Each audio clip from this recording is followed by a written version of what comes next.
Hoy nos estuvimos preguntando toda la mañana qué pasaría, o si existe algún país en el mundo que no pague impuestos, o qué pasaría si dejáramos de pagar impuestos. Dijimos, bueno, hay que buscar un especialista, ¿sí? Y el especialista está en línea, es Cristian Girard, es titular de ARBA, la Agencia de Recaudación de la Provincia de Buenos Aires. Lo saludamos, Cristian, muy buen día. Roberto Caballero, aquí desde el Destape te saluda. Hola, buen día, Roberto, ¿cómo estás?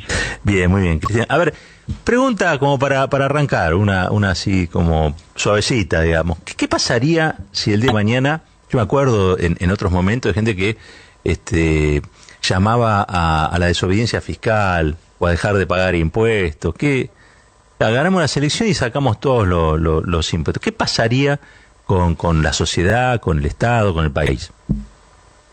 Bueno, sabes que no hay antecedentes de países donde no se pague ningún tipo de impuestos. Sí hay paraísos, o lo que se denominan paraísos, que en realidad son guaridas fiscales, que son países donde hay baja carga tributaria, sobre todo para los ricos y para las empresas, pero siempre hay mínimamente, obviamente, un piso de impuestos y tasas que se cobran, básicamente porque se necesitan lo que se denominan bienes públicos, ¿no? Infraestructura, calles pavimentadas, espacio público, plazas verdes, no sé, se puede decir museos, centros deportivos, incluso, no sé, iglesias, digamos, más allá de las creencias religiosas de cada cual, digo, ¿no? Sí. Autopistas, rutas, hospitales públicos para atención de emergencias, un sistema de ambulancias que si tenés un accidente en la calle asista y acuda en tu ayuda y te lleve a un hospital para que no tengas complicaciones. Bueno, todo eso se tiene que financiar colectivamente, y la manera que se ha encontrado históricamente fue el cobro de impuestos, digamos, no es que es una invención, incluso tampoco es una creación del capitalismo, viene de muy lejos, esta cuestión de la vida en comunidad y el sostenimiento de determinados gastos que hacen a esa vida en sociedad, a esa vida colectiva.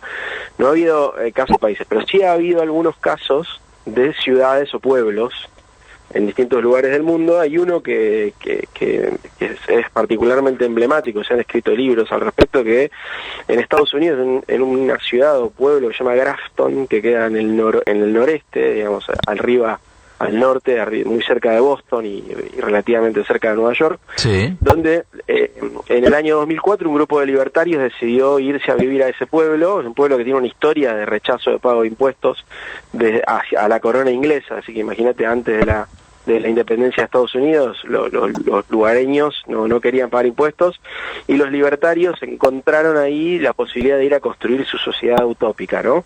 Basados en un libro de Ayn Rand, recién te escuchaba mencionando una obra de teatro, sí, sí, que se llama La Rebelión del Atlas, ¿no? Es un pueblo donde un grupo de personas en un país pobre decide construir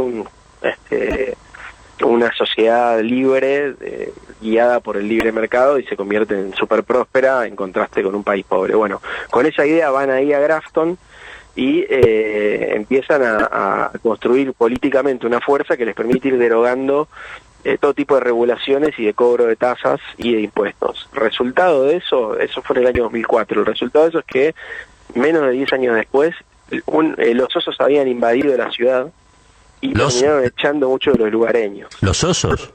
Sí, osos negros que, bueno, vivían en la cercanía de la ciudad, pero al no existir reglas, regulaciones, y no haber un servicio de recolección de residuos públicos, los osos empezaron a buscar alimento en la ciudad y empezaron a invadir el territorio del pueblo, atacando a las personas, comiéndose los gatos, robando. Hay una parodia de Los Simpsons que hace exactamente eso, ¿no, Cristian? Que tiene que ver con eso, sí, de dejar de pagar impuestos, la gente de Springfield se queja y empiezan a aparecer osos, básicamente. Así que imagino que me estoy enterando de dónde viene la historia. Claro. Bueno, y es un caso real. Entonces la verdad es que uno lo escucha. ¿Qué proponían ahí?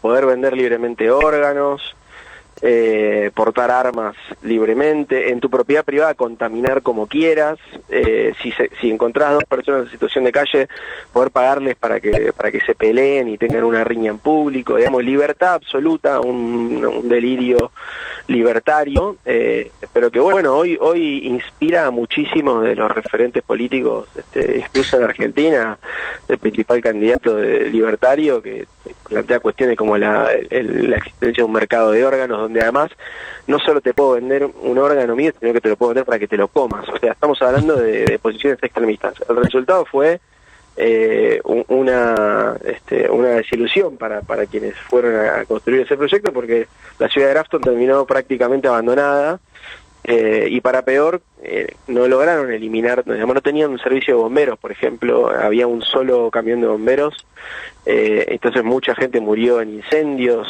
se incendiaron. Hay uno de los casos que se comenta en el libro de un pastor que compra una iglesia y se niega a pagar impuestos, y la iglesia termina incendiada y termina perdiendo todo porque no había bomberos. Entonces, eso es una distopía, digamos, ¿no? Claro. Uno puede Aclaremos, Cristian, que esto pasó en la vida real, no estás hablando de una ficción ni nada por el estilo, esto pasó en la vida real. Pasó en la vida real en Estados Unidos, en Grafton, y hay algunos otros ejemplos, basta con buscar en internet, pero ninguno prospera, digamos, y ninguno prospera porque es imposible la vida en sociedad sin una organización colectiva que te permita sostener ciertos servicios, ciertos bienes públicos, que además después podés discutir si no querés ponerte de acuerdo en tener otro piso de igualdad de oportunidades donde con los impuestos inviertas en determinadas prioridades, como ser, por ejemplo, una educación pública de calidad para todos, gratuita, una salud pública de educación, un sistema público de atención de emergencias primarias, la justicia, el funcionamiento de la justicia, ¿no? Que haya tribunales, que haya juzgados, que haya luego una policía, no había ni policía en ese pueblo, porque había quedado un sheriff, claro, y la gente andaba con armas. Claro. Entonces, todo eso que hace a que podamos tener un piso de igualdad de oportunidades, sobre todo los que están abajo, los que no nacieron en un hogar con la suerte de tener un capital cultural o económico. Bueno, lo que tenemos que hacer como sociedad es pensar cómo vivir mejor, y eso implica que los que están abajo tengan un piso de dignidad que les permita desarrollar todo el potencial que tiene el ser humano en su máxima expresión. Así que eso requiere sí o sí de una inversión colectiva, y eso se financia con impuestos. Es una distopía, y es un mundo que ni siquiera podemos imaginar cómo sería. Ese es el punto. Acá una escena que ayer vimos y nos sorprendió fue llegando a Tierra del Fuego, Milei llegando a Tierra del Fuego y gente vivándolo. ¿Qué pasaría con Tierra del Fuego si Milei fuera presidente? Quiero decir, ¿qué pasaría con Tierra del Fuego, con la economía de Tierra del Fuego, si no recibiera fondos, producto, entre otras cosas, del cobro de impuestos en otros lares del país, ¿no? Bueno, en términos del funcionamiento económico, es un régimen subsidiado, y ese subsidio proviene del cobro de impuestos en otros lugares del país. Digamos, obviamente que para quienes viven en la zona pareciera ser que los impuestos no son necesarios, y que es lo que genera la prosperidad, porque hay empresas que se localizan ahí con inversiones que generan empleo, pero lo cierto es que en realidad todo eso es posible a partir del cobro de impuestos en otros territorios del país. Entonces hay una transferencia vía subsidios para sostener ese régimen, para mantener poblada la isla, y de esa manera incorporarlo al territorio y trabajar en la soberanía de ese territorio. La verdad es que al contrario de lo que piensan, si ganara un Milei, probablemente eso se derrumbaría, digamos, no habría manera de sostener esos niveles de vida que existen en Tierra del Fuego si en el resto del país no se cobraran impuestos. O sea, también es una falacia, digamos, que se genera a partir de la experiencia de cada uno que vive ahí, que no paga impuestos, que cree que en realidad este no pago de impuestos en la isla se compensa con inversión privada, cuando en realidad estamos hablando de un régimen de promoción que se financia con cobro de impuestos en otros lugares del país. Pero bueno, de nuevo, como te digo, son prioridades, ¿no? O sea, yo planteaba el otro día, que me preguntaban la misma pregunta, ¿qué pasaría si no se cobraran impuestos? Creo que no tiene mucho sentido discutirlo cuando uno ve el absurdo al que se llega, digamos, una reducción por el absurdo, ¿no? ¿A dónde llegamos si no existen los impuestos? Pero después lo que tenemos que pensar es qué se hace con los impuestos, porque también se le dice a la gente que la mejor sociedad es una sociedad sin impuestos, sin tener en cuenta lo otro, ¿no? ¿Qué se hace con esos impuestos? Sí. Y ahí obviamente que hay una trampa, porque hay gobiernos que hacen cosas con los impuestos que sí garantizan esos derechos básicos, ese piso mínimo de igualdad de oportunidades, o que tratan de construirlo al menos. En el caso de la provincia, yo lo digo, está muy clara, las prioridades de Axel desde el primer día de gobierno fueron la educación pública, la salud pública, la infraestructura para mejorar la logística y la competitividad de la producción, para generar un desarrollo productivo con inclusión, con creación de empleo. Todo esto requiere un Estado presente, articulador, que tenga recursos para volcarlos a la sociedad.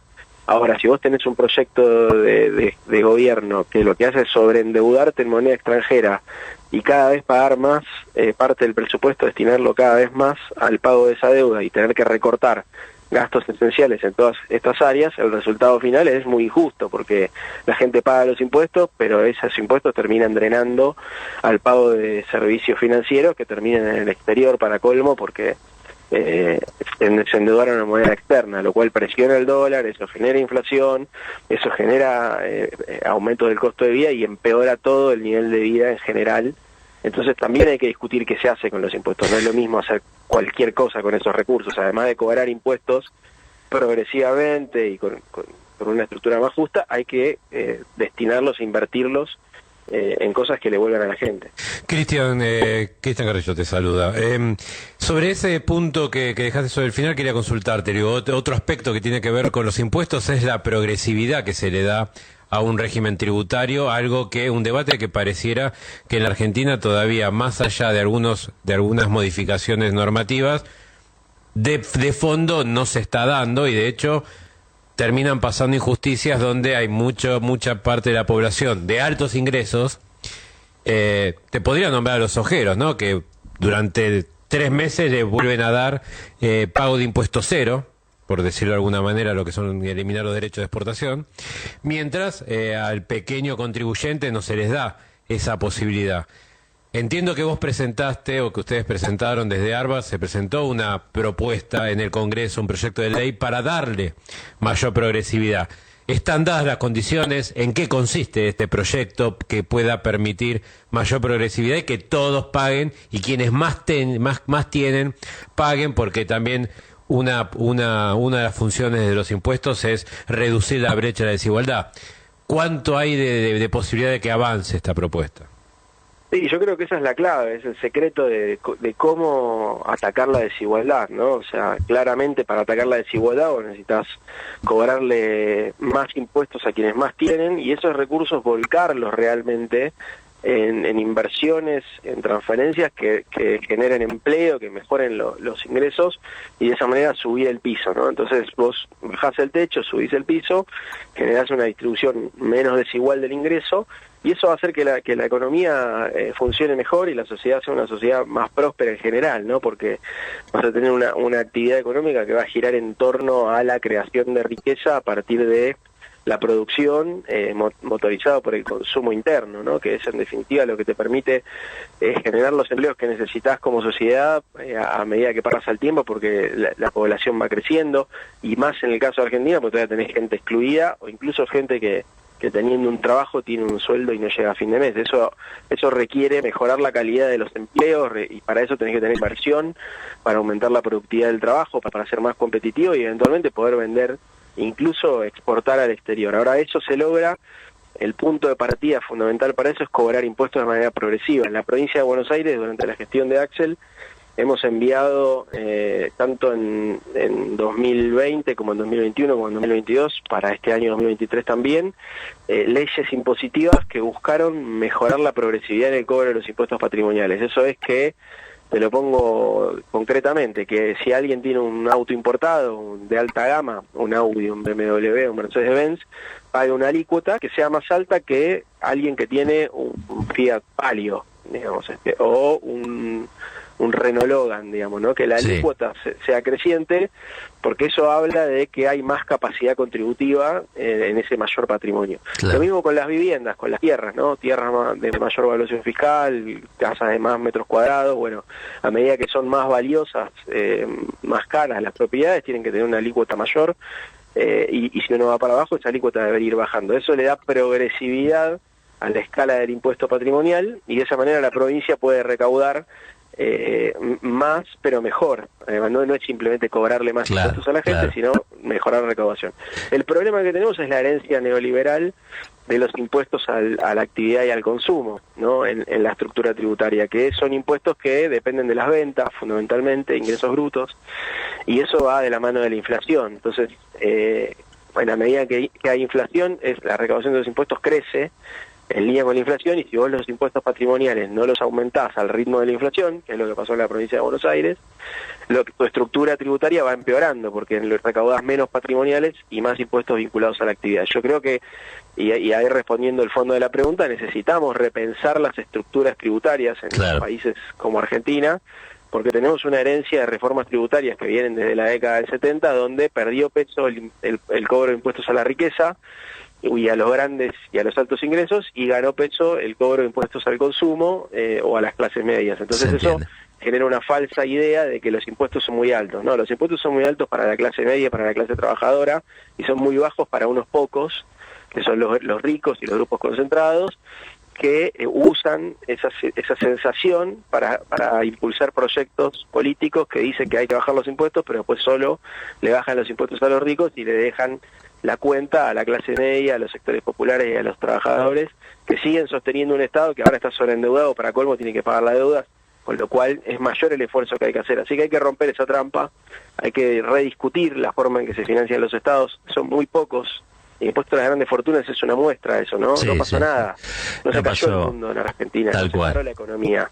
Se cobró el impuesto a las grandes fortunas y con eso se financiaron un montón de obras fundamentales, vivienda, agua potable, y sin embargo la economía argentina creció, con lo cual hay margen para pensar esas Está muy bueno, esas políticas y esas reformas. Cristian, te agradezco muchísimo estos minutitos, ya lo tengo dado Dati Brieva, entrando al estudio mayor del Destape. Te agradezco mucho este tiempito, te mando un fuerte abrazo. Muchas gracias a ustedes. Y gracias por la explicación. Cristian Girar, titular de ARBA, la Agencia de Recaudación de la Provincia de Buenos Aires, la provincia más grande del país. Bueno, nos dio una lección sobre qué pasaría si no se cobraran impuestos. Habló del libro La Rebelión del Atlas, inspirador de esto que sucedió, ese experimento en la ciudad de los Estados Unidos que terminó comida por los osos.